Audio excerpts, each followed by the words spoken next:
There's no feeling more discouraging than starting over, and that's what you're about to experience if you keep playing this game. It's going to be deeply frustrating. You may trade some of that frustration for disappointment if you are willing to admit that the mistake was yours and only yours, but the feeling will only get more intense the longer you play. You're going to want to quit playing, and every time you don't, every time you find the strength to keep going, you will only be setting yourself up for a bigger fall. And if you manage to get to the top, will that make you feel good? Will you feel that it's all being worth it? I think you will.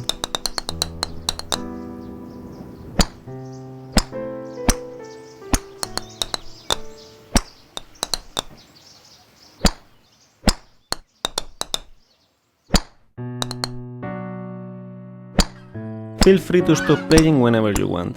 Your progress will be saved automatically. Your dose of progress too.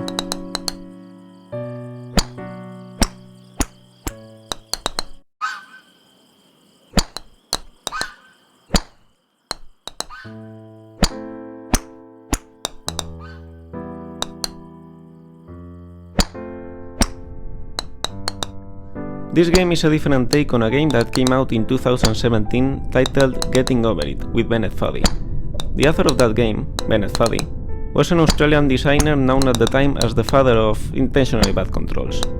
Weird, unresponsive, and hard to understand, intentionally bad controls are bad in the sense that they are suboptimal for the task at hand, making a challenging and infuriating experience of what otherwise could well be a walk in the park.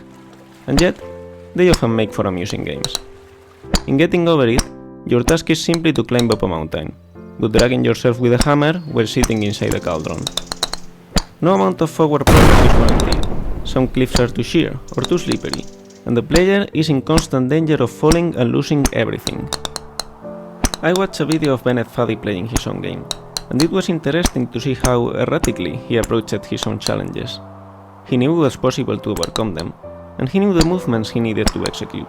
So he will make an attempt, but he will fail, without a clear reason why. So he will try again, exactly the same movements he attempted the first time. And he will repeat this process until, eventually, it actually worked, giving the impression that the challenge was more about perseverance and luck than precision.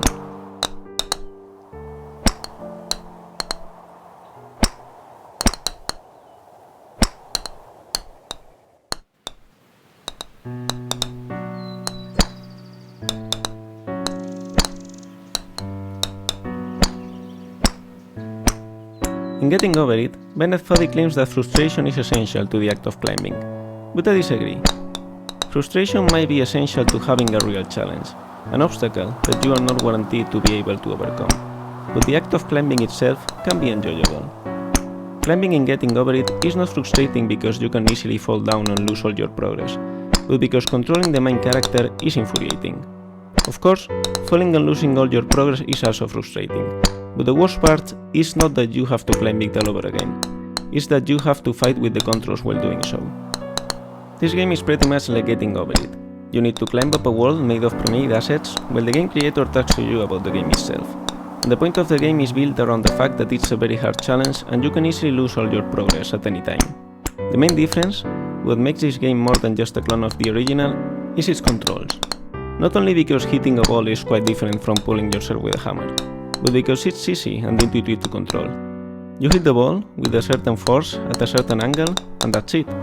The difficulty lies in calculating what force and what angle you should apply to the ball. And it's not infuriating because you feel in control. If the ball doesn't land where you wanted, you know it's because you did the wrong calculations, and you feel that you can do it better if you try again. This is a game in which you can experience the challenge of climbing an enchanting mountain without infuriating controls being part of that challenge. But that's not the reason why I made this game. It's only why I thought it was worth finishing.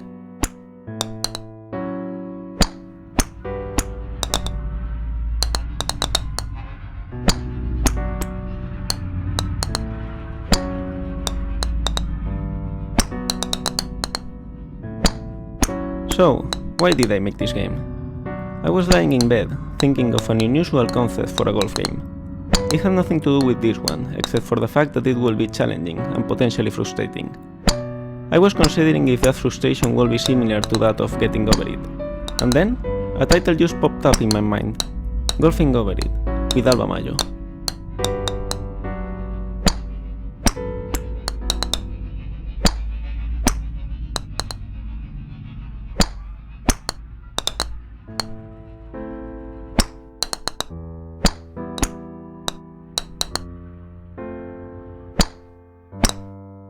I generally hate having to repeat a part of a video game over and over until I can beat it. Avoiding that is probably the main point of my design philosophy. So why did I make this game? The truth is, it was an accident, like an unplanned pregnancy. After coming up with the title, I wanted to test the concept, just to see what it would feel like. I created the ball and the controls, then I started building and testing the world. And it was fun. It was so much fun. I got into a deep state of flow. I worked all day, forgetting to eat, not wanting to sleep. I did the same the day after, and the one after that. And before I knew it, the body of the game was finished. I would have never planned to make a game like this. Even if we forget my design principles for a moment, I would have never made a game that lives only as the shadow of another one. It feels cheap. It doesn't reflect well on me as an artist. And yet, I couldn't bring myself to stop there, to delete the game and move on. I felt like this game deserved to be made. In the end, I decided to embrace this fate. I will finish making this frustrating game, and I will make it all about its relationship to getting over it, like an unofficial spiritual sequel.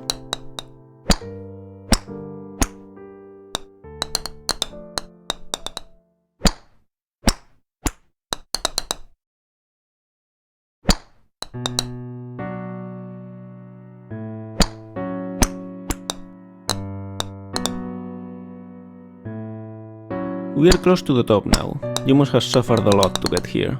But I wonder, given the chance, will you choose to make things easier for yourself, or will you choose to suffer even more? The choice is yours. There's no reward for choosing one or the other, except for the rewarding feeling you might experience for overcoming or avoiding an extra bit of challenge.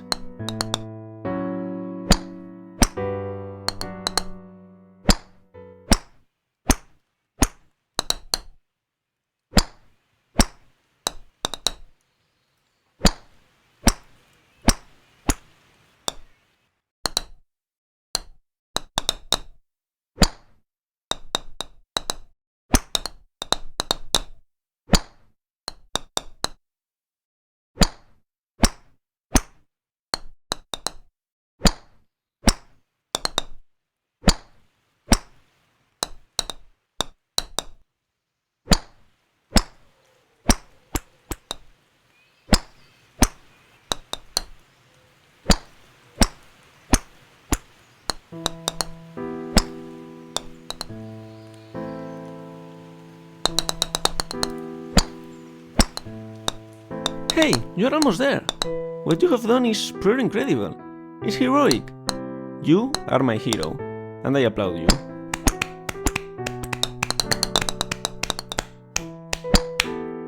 Well done.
Ooh, that must have hurt. Don't worry though, it will happen again. And again. And again.